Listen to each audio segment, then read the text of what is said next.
Salam alaikum. Bonjour tout le monde. J'espère que vous allez bien. Alors, nous continuons notre série de vidéos sur les exercices de transfert thermique. Et aujourd'hui, nous allons essayer de vous proposer la correction de cet exercice. Alors, que dit l'exercice? Nous avons une résistance électrique de forme cylindrique de diamètre DI, DE et d'une grande longueur qui génère une production P. Cette résistance est enfermée dans une gaine isolante et soumise au transfert de chaleur par convection à une température, bien sûr, de 20 degrés Celsius. Ici, le coefficient de convection, c'est H qui est donné, bien sûr. Supposons qu'on est en régime permanent, ok? Que les propriétés physiques du matériau sont constantes, bien sûr. Ok, que le transfert de chaleur par rayonnement est négligeable et que la surface extérieure de la résistance est parfaitement isolée. D'accord. Beaucoup. La première question. En utilisant un bilan énergétique global, calculer la température de la surface interne TI. Donc, nous voulons juste calculer en fait la surface et la température de la surface interne TI. Alors ici, qu'est-ce que vous allez faire? Appliquer juste un bilan énergétique global, c'est-à-dire tout ce qui est généré ici. Attendez, c'est-à-dire la génération ici va être évacuée en fait vers le centre, puisqu'en fait ici nous avons une gaine en fait qui est isolante, c'est-à-dire il ne peut pas en fait être évacué vers l'extérieur, c'est vers le centre. Nous avons quoi? Le bilan énergétique global. Nous avons énergie qui entre, I, moins énergie out, plus le terme généré, énergie générée, est égal au terme stockage, énergie stockée. Donc, nous sommes en régime permanent. Donc, c'est bien précisé ici. Dans certains exercices, c'est pas précisé. Ici, c'est très bien précisé en régime permanent. Donc, le terme stockage, ça fait 0. Donc, et comme je viens de le dire, donc, il n'y a pas en fait du terme in, il n'y a pas d'énergie en fait qui entre dans notre système. Est-ce que vous voyez par exemple un flux qui va entrer en fait dans notre système, qui entre dans notre système? Non, parce que ici en fait cette surface est parfaitement isolée. Donc la production ici en fait il va sortir vers le centre en fait. Donc nous n'avons que des sorties, nous n'avons pas en fait d'entrée de flux en fait dans le système. Alors ici ça fait 0, ce terme ça fait entrée, ça fait 0. Il reste le terme out. Donc il sera évacué comment? Par quelle voie en fait? À travers un rayonnement. Parce que ici nous avons un H, bien sûr, est soumise au transfert de chaleur par convection, plutôt par convection, je m'excuse. Donc ici nous aurons un transfert en fait par convection. C'est-à-dire que la production sera évacuée par convection. C'est-à-dire nous aurons moins H, S, multiplié par quoi? TI, TI moins T infini. Oui, c'est TO moins T de l'eau. Moins T de l'eau. Donc, plus le terme généré. Généré, c'est P. J'ai PV. P par le volume, ça fait 0. Ici, en fait, nous appliquons un bilan global. Donc, c'est un peu différent du bilan sur les éléments différentiels, sur les petits éléments. Ici, ça fait un bilan global. Donc, là, il faut définir maintenant c'est quoi le S et c'est quoi le V. Commençons directement par le S. Le S, en fait, c'est la surface d'échange par convection. Ici, en fait, c'est la surface interne. Interne, ici. Donc, ce n'est que S égale à quoi? C'est 2pi R intérieur multiplié par L. Donc, c'est la surface d'échange, la surface en contact avec le fluide, puisque le fluide, c'est l'eau qui est au centre, en fait. Maintenant, nous avons défini le S. C'est quoi le V? Le V, en fait, c'est le volume, en fait, correspondant là où il y a la production. correspondant à la partie où il y a la production. Donc, la production, c'est ici, en fait. Donc, nous aurons V est égal à quoi? Alors, V n'est rien d'autre que le pi multiplié par R extérieur carré moins R intérieur au carré multiplié par L. Donc, ça, c'est le volume correspondant à la partie où il y a la génération de l'énergie. Donc, nous avons tout ça. Qu'est-ce qui reste? Il faut juste tirer la température qu'on nous demande, c'est-à-dire la température TI. Donc, ça fait quoi? C'est PV sur HS plus T infini, c'est-à-dire T de l'eau, température de l'eau. Donc, nous allons remplacer. Nous avons P, ça fait 10 puissance 4. Donc, ça fait 10 puissance 4, le P. Le V, c'est pi. Alors, R, E carré moins R, I au carré, multiplié par L, divisé par H, multiplié par S. S, c'est 2 pi R, I, multiplié par L, plus TO. Donc, vous allez simplifier par le L. Alors, après calcul, vous devrez obtenir la valeur de 20,625 degrés Celsius. Donc, voici la valeur. Donc, pour les chiffres, ce sont les valeurs numériques qui sont déjà données dans l'exercice. Par exemple, vous avez la température de l'eau, ça fait 20 degrés Celsius. Vous avez quoi encore? Vous avez P, c'est la génération 10 puissance 4. Vous avez diamètre extérieur, ça fait, je pense, 150 mm. Alors, vous avez le diamètre intérieur, ça fait 100 mm. Vous avez le H, ça fait 500, si je ne me trompe pas. Alors, qu'est-ce qui reste? Donc, vous avez tout, en fait, pour faire l'activité numérique. Donc, on passe directement à la question suivante. Alors, on nous demande quoi? Établir l'équation de propagation de la chaleur dans la gaine isolante. Donc, on veut en fait déterminer l'expression de la propagation de la chaleur. D'accord. Ici, il faut appliquer juste un bilan différentiel. Donc, lorsqu'on vous demande en fait des équations différentielles, il faut appliquer en fait un bilan différentiel dans la partie où on vous demande. Ici, on demande de calculer, d'effectuer dans la partie où il y a la gaine isolante. Donc, c'est un peu ça. Maintenant, pour ça, pour la première question, c'était un bilan global. Cette fois-ci, nous allons appliquer un bilan différentiel. Alors, qu'est-ce que j'ai? J'ai ceci. Ça. Excusez.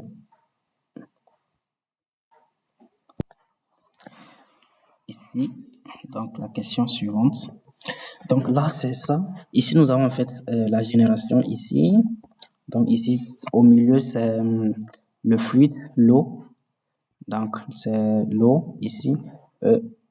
À l'extrémité, maintenant, nous avons une gaine isolante. C'est-à-dire la production ici va être évacuée vers le centre. Nous l'avons déjà expliqué. Maintenant, pour ici, il faut appliquer en fait un bilan différentiel sur un élément qui se trouve en fait au niveau de la gaine. Alors, si nous prenons un élément qui se trouve au niveau de la gaine, nous avons quoi? L'énergie qui entre dans cet élément, énergie int, moins l'énergie qui sort de cet élément, plus le terme généré, énergie générée est égal au terme stockage, énergie stockée. Donc, ce terme, ça fait 0, nous sommes en régime permanent. Alors, l'énergie in, ici c'est toujours en fait en suivant le rayon. Les autres dimensions sont négligées. Donc, nous aurons Q suivant R, ça c'est le in. Le out, c'est QR plus DR. Et l'énergie générée, c'est P multiplié par dV, qui est égal à 0. Très bien, maintenant nous avons déjà vu que le QR plus DR, donc ça donne QR plus dérivé de QR par rapport à R, DR, en développement limité. Alors si nous prenons ça, si nous remplaçons en fait dans l'expression, nous allons obtenir moins Q, moins la dérivée par rapport à R, QR, DR, plus P multiplié par dV, qui est égal à 0. Donc ici, nous avons en fait un cylindre. Nous allons faire un cylindre. Nous allons maintenant remplacer QR par son expression. Nous savons que le QR, c'est moins lambda S. D'après la loi de Fourier, si je ne me trompe pas, lambda S, alors dt par rapport à R. Donc, nous allons remplacer QR dans l'expression. Ça fait dérivé par rapport à R, lambda S, dt sur dr. dt sur dr multiplié par ce dr plus p dv est égal à 0. Donc, vous aurez par exemple S, la surface en fait de l'élément différentiel. Vous avez S est égal à quoi? C'est R dθ dz. Donc, c'est un peu ça. Alors, vous allez remplacer dans l'expression. Ça nous donne lambda S. Non, pardon, je remplace S par son expression. R dθ dz. Alors, dt sur dr plus p dv est égal à 0. Donc, ici, nous pouvons faire sortir dθ et dz parce qu'ils ne dépendent pas de R. Donc, j'aurai ceci. Lambda aussi peut être sorti, c'est une constante. Donc, R dt sur dr. Donc, je fais sortir lambda. J'ai un dr qui est déjà dehors. Donc, multiplié par dθ, multiplié par dz plus p dv qui est égal à 0. Alors, nous savons bien sûr que dv est égal à quoi? Nous savons que dv c'est dr, r dθ multiplié par dz pour un cylindre. Alors ici, qu'est-ce qui nous manque pour avoir dv? Par exemple ici, nous avons dr, dθ et dz. Il nous manque seulement le r. Donc, qu'est-ce qu'on va faire ici? On va multiplier en fait par r et diviser ici par R pour pouvoir simplifier en fait après par le volume. Donc, si nous faisons ceci, nous allons obtenir 1 sur R. Oui. Nous allons obtenir 1. Excusez. Alors,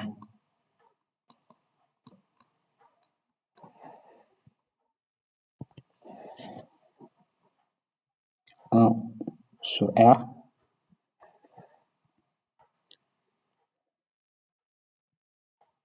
Sur R. D rond dérivé par rapport à R. De R dt par rapport à R.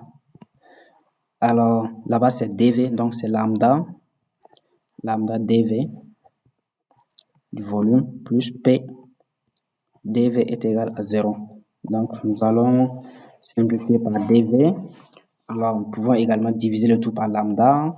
C'est lambda. C'est bien. Et c'est terminé. Il faut juste faire des arrangements pour obtenir une forme un peu jolie à la fin. Donc, nous aurons dérivé par rapport à R de R dt par rapport à R qui est égal à quoi?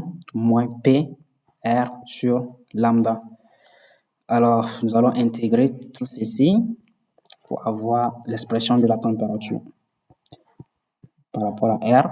Ça me donne moins P R carré sur 2 lambda plus une constante C1.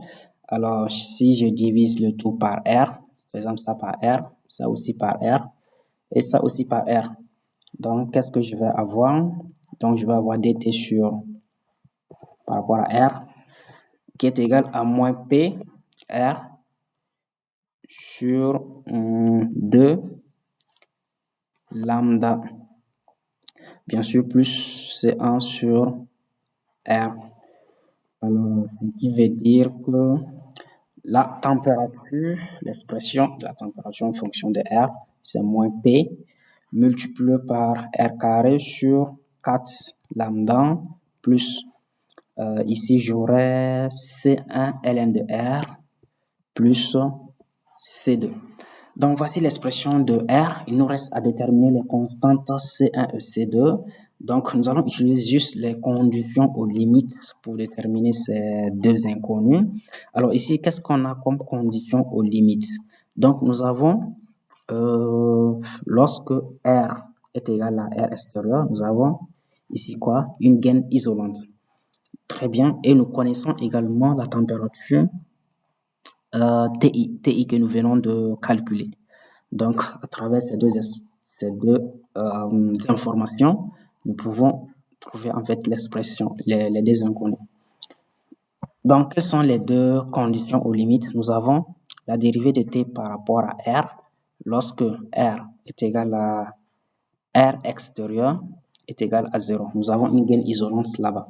Donc, c'est-à-dire ici, je remplace ici par R extérieur pour trouver C1. Donc, je remplace ici par R extérieur qui est égal à 0.